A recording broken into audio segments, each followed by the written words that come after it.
Dalawa naging island adventure ng mga housemates sa Puerto Princesa. Kaya naman para malaman kung gaano kalawak ang kanilang kaalaman sa lugar na ito, ay isang masayang game ang ibinigay ni Kuya. Kailangan akyatin ng mga housemates ang sagot sa trivia gamit ang dalawang ladder. Magkakagrupo sila Valerie, Beauty, EJ at Nan.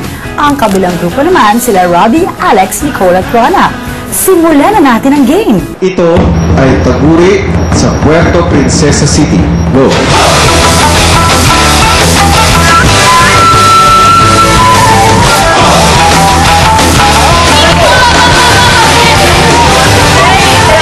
Ang tamang sagot? Wala. A city in the forest. Isang uri ito ng mollusk na nakatira sa mga sanga ng mangrove. Go!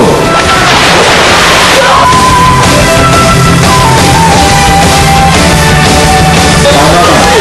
Sino ang mayor ng Puerto Princesa City? Go!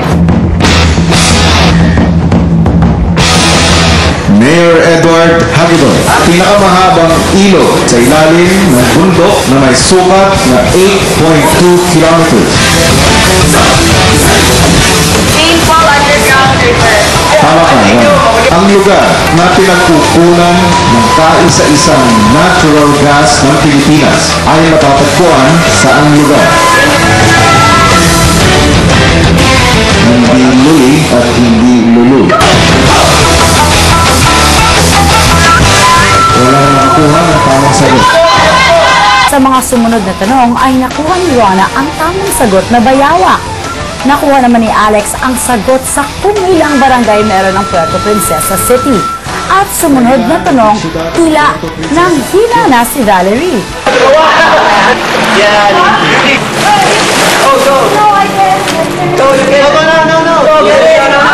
Valerie, listen to that. Ano kaya nangyari kay Valerie? Parang nakadikit na siya sa ladder. Pagbaba ni Valerie, may sinabi si Kuya. Kahit sino ay maaaring umakyat para kunin ang tamang sagot. Kailan naging syudad ang Puerto Princesa? Go!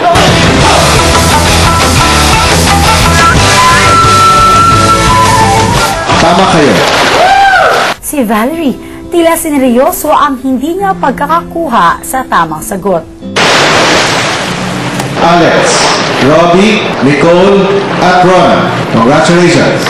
Pagkatapos ng game ay kinausap ni EJ si Valerie. Ba't parang Wala. hindi ako naniniwalang wala? Bakit? Kay Beauty, pinagtapat ni Valerie kung bakit. Ayoko mag-give up. If you can't do it, maybe something will happen to you. We understand. Yeah, we understand. Like that. Parang I don't like, ayoko mag-give up. Yeah, we understand. I don't like. Yeah, do you know the feeling when you really don't want to? Yes, to give up because it's about all. Hindi basta sumuko si Valerie, kaya pala ayaw niyang bumaba sa ladder. Ay, better luck next time na lang.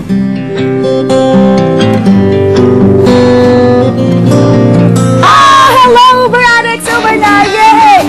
Uber sa excitement! Uber sa saya!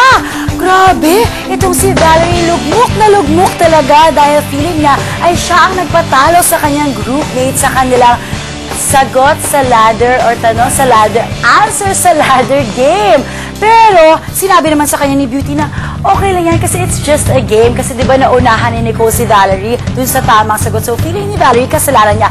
Don't worry, Valerie, because you can still redeem yourself sa game natin today. At ito ay walang iba kundi ang Bida sa Salbabida. Ito ang ating gagawin. Kasama ko ang ating segment director na si John Moll. Tutulungan niya ako.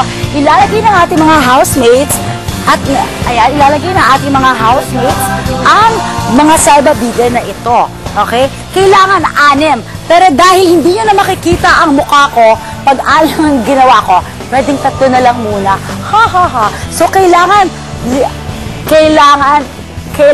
ikutan ng mga housemates ang swimming pool. Ganyan. Pak, pak, pak, pak, pak. So kailangan, ay, ano, parang akong nakubalan. Kailangan yung mga housemates, syempre pabilisan to. So meron silang 3 rounds. At kung sino man ang pinakamabilis, syempre yun ang winner. Balikan naman natin ito si Valerie. Alam nyo, hanggang ngayon, hindi pa rin nawawala ang tampo niya kay EJ. Hindi matapos-tapos. Kasi Hindi mawala sa isip niya, remember the time when EJ said na parang pag ang babae galing sa Europa, very liberated. At dahil dito, nag-usap na naman ang dalawa at napag-usapan pa nila ang mga nangyari sa Puerto Princesa. Watch this. Hindi mawala sa isip ni EJ ang naging pag-iyak ni Valerie sa Puerto Princesa. Kaya gusto niyang alamin kung ano nga ba ang dahilan ng pag-iyak. Ano yung reason talaga nung sa island yung umiyak ka? Man, You said hamburger. Ano yung reason? Yung totoo. Basta, bakit ka umiyak? parang sakit. Because you're thinking that about me. Pero hindi ka galit. What? No, I'm not galit. Parang disappointed because sakit dahil you're thinking I'm a person like that and that's not true. You understand? Because you judge me.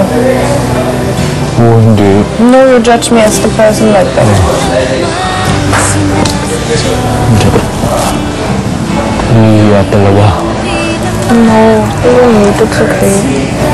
Dati pang sinabi ni Valerie kay EJ na nasaktan siya nang sabihin ni EJ na ang mga babae sa Europa ay masyadong liberated at maraming boyfriend. Ito pa rin ang ikinakasama ng loob ni Valerie. Pero naiba ang usapan nang tanongin ni Valerie kung umiyak si EJ nang dalhin siya sa isang liblib na lugar. But you don't cry when I'm not there. Oo. Siyempre, oo. But beauty Pero said you malungkot. cry. Joke lang, hindi. No, Pero malungkot. Why? Hindi. I don't think so. Yung totoo malungkot. I will make Pero, replay. sige. EJ, aminin mo na. Hindi ka nga nakatulog nung wala sa tabi mo si Valerie. Sabihin mo na